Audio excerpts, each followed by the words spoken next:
Good late evening to you. It is Saturday, November 11th at 11:59 p.m. It's barely Saturday, and I have just gotten back to the studio, gotten back home from attending the thrashing that Purdue dealt out to Minnesota today. It was a fun one. One of my favorite things in sports. One of my favorite things as a Purdue fan is when I my expectations are low and I am floored and I'm wrong and I was wrong about what I thought this team was going to do. I was wrong about the way the game would go. I thought Minnesota would dictate the pace of the game. I thought they would dictate the amount of points that were scored. I thought they would flex their muscle on Purdue in the trenches and kind of control the whole thing, but it sure as heck didn't go that way as Purdue cruised to a 49-30 victory and improved to 3-7 on the season, which is wild to say that the way they played today, they didn't look anywhere near a 3-7 team, but here we are. I'll talk a little bit about it. Before I do, let me thank the people who made this t-shirt that I'm wearing, thanks to Home Field Apparel. Good folks over there. Go to homefieldapparel.com, grab a t-shirt or sweatshirt, enter Boiled23 at checkout, get 15% discount. That's pretty solid for your first time purchase. Also, when you're on campus, do like I did today with my family. We sat around at AJ's. We enjoyed some football. We had, for our appetizer, we had a couple orders of the pretzels. They're ridiculous. If donuts and pretzels had a child, they would be their pretzels. They are incredible. Had the pretzels, had the mac and cheese bites. I had the Chicago beef, waffle fries all around. Super, super delicious. We feasted before the game. Head over to AJ's on Vine. Go to eatajs.com if you want to order ahead or if you're on campus or nearby. It's a good place to go. I ran into one of Anisha's old buddies when I was waiting on the door. It was crowded. Going to AJ's today was crowded. One of Anisha's old buddies named Adam. Nice guy. He and Anish lived in the dorm together 1,000 years, not in the same room, but at the dorm around the same time. Met each other then, and I got to meet his son, Calvin. Nice little guy. Big Purdue fan. Loved talking to the young Purdue fans. He was awesome. So it was good. It was a fun atmosphere today, and you should go there too. You should go to AJ's. Maybe you'll meet somebody nice like one of Anisha's old buddies. So, but let's talk about the game. So it was the weather was incredible. It was just a beautiful, amazing fall day for Indiana in November. It was crystal clear blue skies, a little windy. I've got windburn. The temperatures were awesome. I mean, it was in the high 40s, low 50s, but it felt excellent. It wasn't windy, so it wasn't cold. Just set up to be a nice afternoon. It was. I was excited to be there just because I was like, okay, every now and again, I just feel blessed to be where I am and to take in the little things like being with your family and friends at a Purdue football game. And even before the game kicked off, I felt good about it.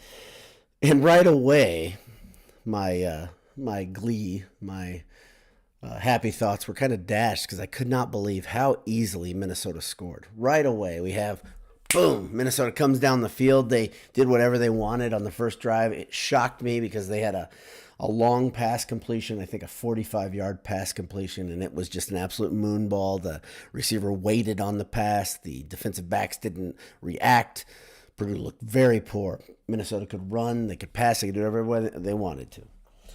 And I was kind of down in the dumps already, got sarcastic on Twitter, said it was a brilliant start.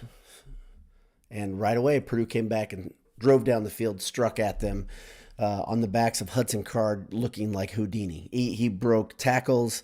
He kept his eyes downfield. Purdue was running the ball well, and Purdue scored, and it was 7-7.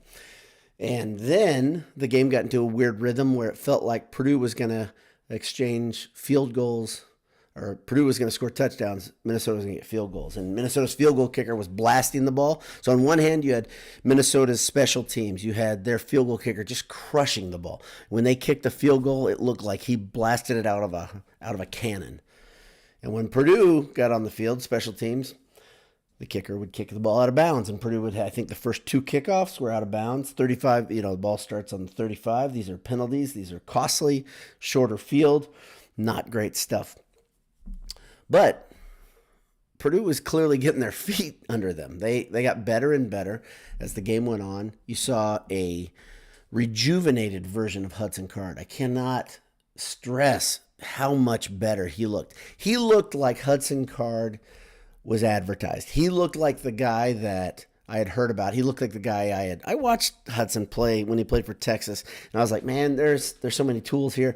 And we saw the tools before, but we didn't see him tucking the ball and running when the opportunities would present themselves as many times as today. I swear, but I just watched the post-game presser, and I don't remember hearing anybody say this or ask the question.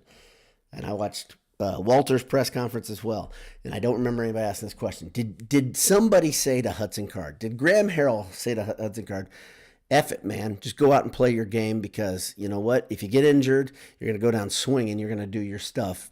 Go play the damn game. That's what it felt like. I don't know if you felt like that watching the game, but that's what it felt like.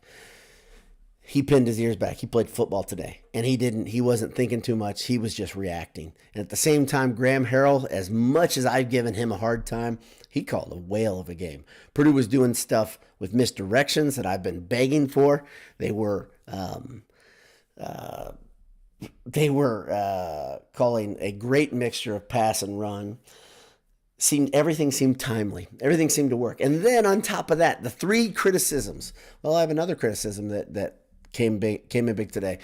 There were 4 criticisms, but the next one, of course, offensive line play. That offensive line, so patchwork together. Man, they played great. You could see running lanes opening up again like they were back 5-6 games ago, and they look beastly. They look excellent. Card didn't always have a ton of time, but when he was given just a little time, he was doing big things. And I don't know how many times he broke a tackle in the backfield. So that speaks a little bit to Card being so important to making this offense go. And then on top of that, the receivers were catching the ball. You had great catches all over the field. Didn't matter who was doing it, but Garrett Miller he looked excellent. He fought through an injury. I don't know exactly what it was since I was in the stadium. You had the running backs, Mercy, Maccabee, and Tyrone Tracy were Herculean. Maccabee, I think, had 2 runs of over 40 yards, I think one was nearly 70. Tracy had a couple big runs, and he was averaging a lot per pop. But on top of that, he showed he can still catch the ball. He had a very simple route out of the backfield where Minnesota just lost him. And Card threw it a little bit behind him, because if you throw the ball in stride, Tracy scores. And if you look at that, I believe it's the same route, if I'm thinking the same one, no, that's a different route. Minnesota a couple times today, the defense didn't make sense. Like they had one where they chucked a Purdue receiver 15, 20 yards down the field, and it could have been Tracy's catch. I don't think it was. But they chucked him way down the field, and there was nobody back. There was no safety back there. And that guy, the guy who popped him, should have been the guy who was on a back pedal to stay with him just by scheme, and he wasn't. There was nobody back there. Instead, he decided to hit him, gets by him. And there was a lot of busted defenses by Minnesota. A lot of people said, well, this Minnesota defense is just bad. Well, here's the interesting thing. Purdue had well over 300 yards rushing. I'll tell you how many in a second. You probably already know. It's late. Now it's midnight. It's 12:07, November 12th now. We've crossed into Sunday. Purdue had a lot of yards rushing, and that was kind of the key that made the thing go, is how well they ran the ball, how well they were able to say, this is what we're going to do today, and you're going to be along for the ride, Minnesota. But Minnesota's 4th in the conference in rush defense. It's not an awful defense, and they are what they are. This is one thing P.J. Fleck prides himself in, a team that's going to be able to stop the run. On the other side of the ball, they're a ground control team. They're a team that uses their size and their strength to generally control the other team. And the only thing I think they effectively schemed against, in my opinion, maybe someone can explain this, why this happened with relative ease. They kept Jenkins and Skourton. We've been debating that, how to pronounce it. They kept them out of the backfield, and that's pretty impressive. Those guys have had amazing seasons so far, and amazingly effective to get to the quarterback, make them feel it. And I don't think those guys had a sack. I'll double check that here in a second today. So Minnesota did a good job keeping those guys out of the backfield. Past that, they really didn't do a whole bunch. That they didn't stop Purdue from playing Purdue's game all game. And I think that's a huge story for this, is that Purdue played a very strong, meaning big, strong team. They're a lot like, this is what the teams in the north of the Big Ten, this is how they're built. This isn't the best version of Minnesota. We've seen them play some pretty bad football this year, but the last few weeks they've played at times, Minnesota has looked like old Minnesota. They did not look that way today, except for, boy, it was fleeting. That even in that first drive, when they were really effective in that, having that big pass, I still think their quarterback is very much a work in progress. He might be great one day. He might be solid one day. Right now, he's a guy that you're like, okay, yeah, put the ball up in the air. We'll take our chances on this, right? And that's part of the problem, that Minnesota doesn't have a back that is anything to write home about like they have in the past. And they have a quarterback who struggles. This isn't, I think it's Tanner Morgan, the last quarterback that was there, who lit Purdue on fire but didn't seem to light anybody else on fire. This might be the undoing of P.J. Fleck in Minnesota. P.J. Fleck continues to be really tough for me to watch. On the sideline, he sat right in front of us. Minnesota was right in front of us and in our seats, and his whole shtick. Yeah, I've had enough. Seems like some Minnesota fans around us, there were a couple. Ross Aid was awesome, by the way. But the Minnesota fans around us, maybe they're as annoyed as I am, but by him. Losing will do that. They'll make the things that once were cute not seem so cute, especially when you get thrashed by a team that's, by record, not very good.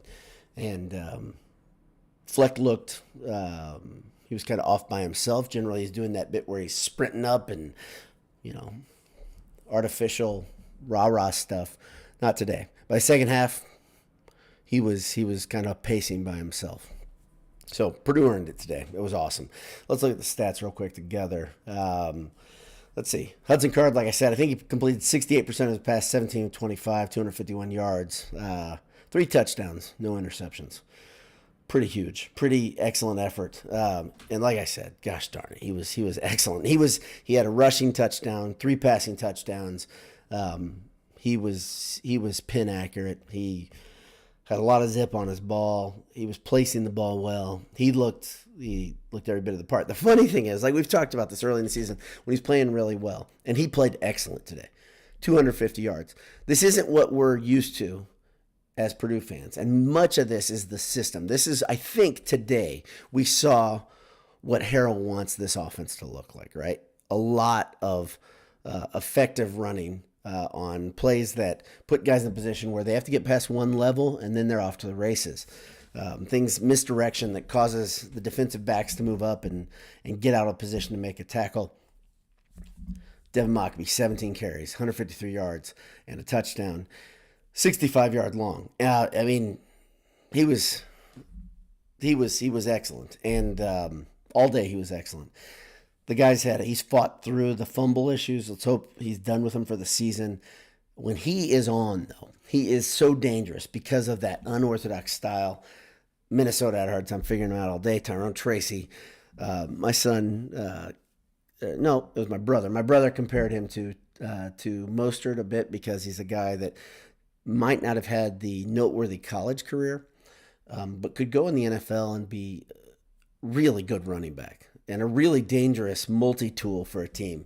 Out of the slot, he can catch the ball, obviously, but 15 carries, 122 yards, averaged 8 yards a pop. So one running back's averaging 9 a pop, another averaging 8, and then Hudson Card, 44 yards rushing on 8 carries, 5.5 yards a pop. And sadly, Dylan Downing had 4 carries, 34 yards as the third part of the three-headed monster, and he left on a cart.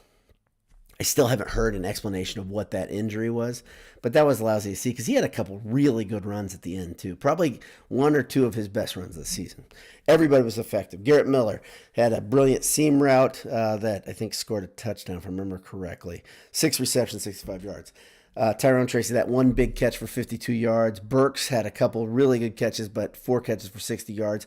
Really, again, if we're seeing what this Purdue offense is at its best version, It's really evenly distributed balls. A lot of guys with 25 to 60 yards receiving. Very accuracy is very important, and sustaining a play when it looks like something's not going perfectly is really what this offense is going to look like in its best case. Now, Northwestern absolutely hammered somebody today. I don't remember who it was. I think they won 24-3. Northwestern's playing good football, and I think they are a 4 or 5 win team right now. They are also in the position where they are controlling their own destiny of getting a bowl. Purdue is 3-7. Purdue mathematically cannot go to a bowl unless they get the odd 5-7 bowl. Like I said, I want to see Purdue go to a bowl because I want the additional practice, a healthy version of Purdue, getting extra reps, and we're starting to see more and more freshmen on the field. That's huge. Jaden Dixon-Veal had a couple catches. They were early. I think he had one catch was a pretty decent, 13-yard catch. Felt like he had a longer catch.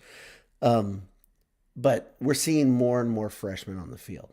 That's a big deal. We're seeing guys just kind of pop up because I think you got 4 games that you're allowed to use. I think that rule's still there and still get the red shirt. So we're seeing guys make a difference. On the defensive side, Dylan Thieneman continues to be truly excellent. He had 9 tackles. I think he it says he didn't have a pass defended, but I thought he had one. Jenkins had 6 tackles, but only 1 for loss. No sacks, just like I was referencing. Scorton had 1 sack. He only had 3 tackles. Nusi Kane had a huge day. He looked great, and I think he is so much better as this hybrid linebacker role than just a straight-up safety because he's a hard hitter. He's not the fastest guy on the field. Even in coverage, he was guarding that behemoth from Minnesota at 88. He's a huge man. I think he's 6'6", 6'7", 280 pounds. If you haven't seen him or if you didn't pay attention to him today, he is a mammoth guy. And one thing he does better than anybody is he creates a seal. So they send him in motion one way, and he'll turn the other way and create a seal on the defensive line. Purdue struggled with that, especially early. Minnesota in the first quarter, they had a couple runs where they were just pretty much moving Purdue, it was like getting behind a snow plow, and they were moving Purdue out of the way. But Purdue really tightened up and played well. A guy that I want to just give a tip of the cap to, just because I saw him in the right place in the right time over and over. Yanni Karloftis. Let's see, he only had 3 tackles. But he seems to be. He's clearly getting the concepts, and he's clearly, to me, every week he is involved. The big thing is an off-season of weightlifting is going to be awesome for Yanni. I can't wait to see him get a little bit stronger, a little bit bigger.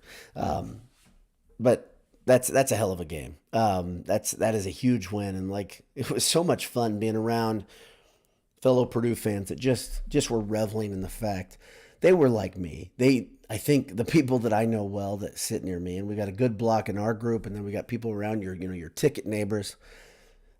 All of us were just like, man, this team needed this effort to kind of maybe give them a shot in the arm to possibly win out. Beating Northwestern, beating IU, tell me your perspective on the season wouldn't be different if they finished 5-7. Regardless if they get invited to a bowl or not. I think you're going to feel a lot better about it. I already feel a lot better about it. Them beating Minnesota and the manner they did it, boy, that was a different thing. So a couple of you guys are on live. Thanks for tuning in. It's pretty late. It's after midnight here in Indiana. So Brian Hannon says the boat was taken on water. Yeah, the boat, there was no rowing the boat today. Not after about middle of the first quarter, right? Things changed for Minnesota. I mean, I think they thought, we'll get a couple field goals. We'll get the offense going. But Purdue just kept coming. 4 touchdowns in 4 straight possessions, I believe. I believe that's right. I think that was last time that happened was 2021. The BS analytics desk was talking about this behind closed doors. I think Dave came up with that stat, but I think it was 2021. The last time a Purdue team scored touchdowns on 4 straight possessions in the first half was 2021, I believe. The last time they scored 4 straight touchdowns, I think is Dave again. I like to give credit where it's due because I'm not that smart. The last time they scored 4 straight touchdowns, 4 possessions, was versus IU in the second half in 22. Is that right? Nope, that was probably 21 too. Doesn't matter. regardless, it's been a while. It was fun to see. That was a lot of fun to see. And I promised I'd give you a stat, and I didn't give it to you. Purdue had a total of 353 yards rushing, 4 touchdowns in the running game. That's something.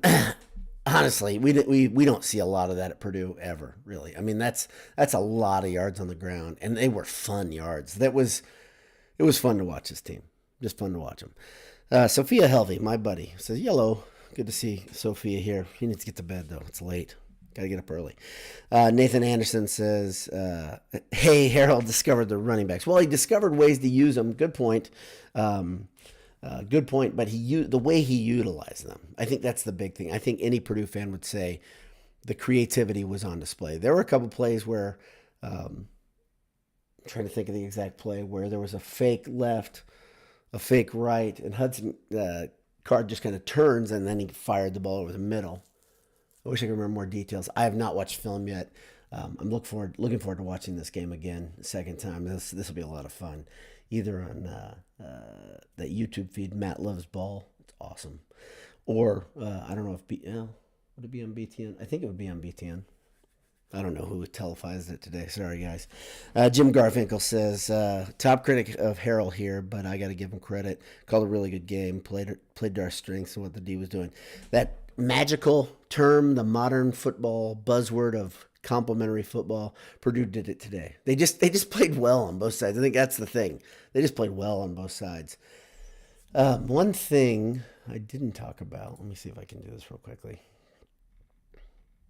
Not on this sheet. Darn it. I don't know if you guys ever do this. You look at different box scores. They give different things, and I need one more category, and I don't have it. So I'm not going to try to guess. Zach 3605 says road trip to Evanston next week. Boiler Takeover, who's with me. Listen, go get him, Zach. I have been to Northwestern, I think 3 or 4 times. I believe I'm undefeated in Evanston. And Purdue fans are awesome in Evanston. They are great there. Purdue's record when they bring a lot of people is excellent there. So go get them, root them on. I wish I could be there. I can't do that next weekend. But yeah, highly encourage Purdue fans to see if there are tickets available. It's an easy drive.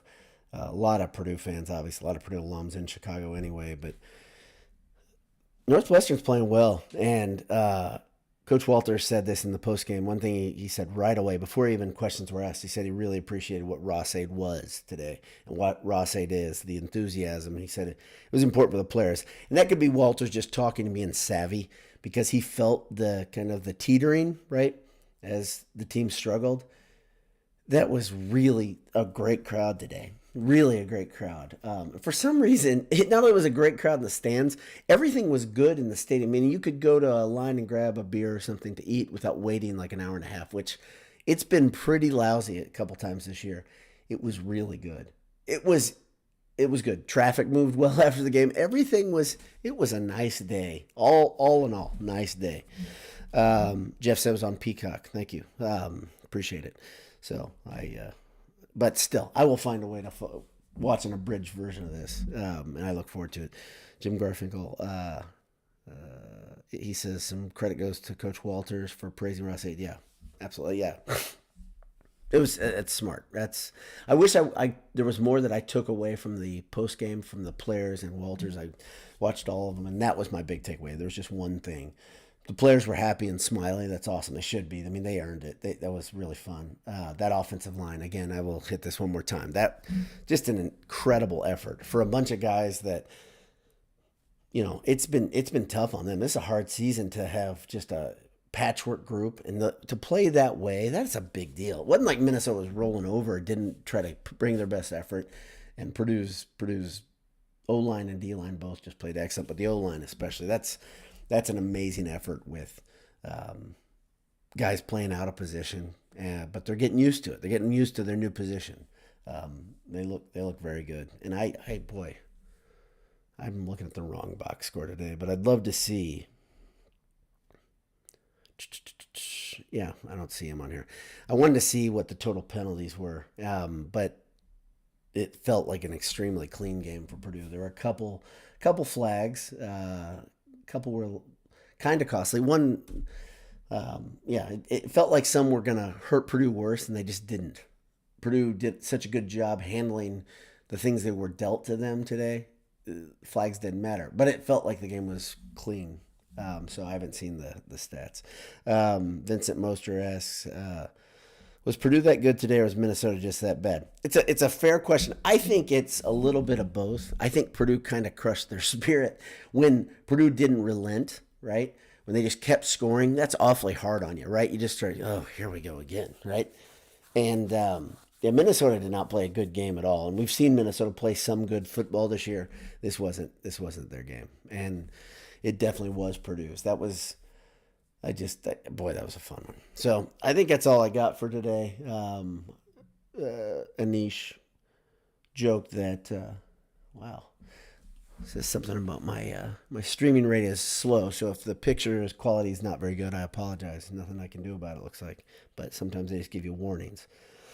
So if you couldn't get enough of talking about Purdue and you love the Boiled Sports folks, again, we'll be Handsome Hour. We will be streaming the Handsome Hour live, 9 p.m. Monday.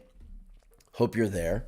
It's a lot of fun, and I'm looking forward to recording and streaming with my pals, Justin and Anish. So it'll be a good evening. It'll be good time. Maybe I had one of our ticket neighbors who's also a BS listener. He asked, "What have you been drinking during the recordings or streamings of the Handsome Hour?" And I'm like, man, my bourbon, it varies actually, and I don't have a specific bottle I'm drinking, but I've got a couple that I choose from, and right now I keep being, this has been an ongoing theme for me, the ryes that are finished in port or wine barrels. They're doing it for me. They're very good, and I got a new one this week. I can't remember. I think it was Double R.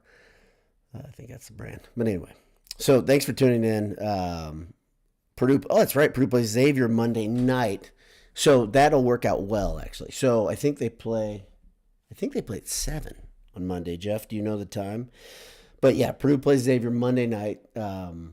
That's gonna be a lot of fun, and we'll come with a post game slash Handsome Hour right after. Hopefully we're in good mood. That'd be really, really great. Yeah, so that'll be a fun Handsome Hour. And it's a great point. The way this schedule is designed, this Xavier is a perfect on-ramp to the 8:30. Woo, woof. Okay. So the Xavier game's at 8:30. We may have to move to Tuesday. We'll do something. I will record. Here's a minimum I'm going to guarantee. I will give you a post game if we can't record as a group, because we like that to be a little longer form. I mean, I'm already at a half hour here, but I will give a post game of some sort at minimum after Xavier, if those guys aren't willing to stay up. The problem is we're old men, so when we start the Handsome Hour late. I know my big thing is, number one, after the show, often we'll sit and we'll talk for a little bit afterwards. Last week we watched the end of some college basketball. It was a lot of fun. But then I'm wound up. I can't get to sleep. Like this is a relatively new thing, and I don't get to sleep till 1:30 or 2. My wife told me not to do a post game tonight since I got home so late. But I was like, let's get the post game. Let's do it. I think there'll be some people on there. So yeah, Jeff said it's 5:30 for him. That's pretty awesome. Yep. 8:30. Okay, so like I said, that'll probably be me doing post game, and maybe the Handsome Hour will be moved to Tuesday if we can get it going. We'll figure it out. We're not the most flexible bunch because schedules are pretty lousy. So, but we'll figure it out. We will figure it out, and it's been a lot of fun this season. We've had good consistency. I think that's been a good thing for everybody, and look forward to seeing you there. Thanks for stopping in and listening. Thank you. Really appreciate everybody who does listen. Like we said, we know that there's lots of good content out there. It's Purdue related, and we think we're a little bit different. Hopefully you think so too. God bless you. Hammer down. We'll talk to you soon. We will see you Monday, one way or another. Tomorrow morning, if you're a Colts fan, they kick off at 9:30 because they're in Germany, right? I think they're in Germany. So that's fun too. Fun sports weekend. It's always more fun when the Boilers win, no doubt. Hammer down. We'll see you. God bless you.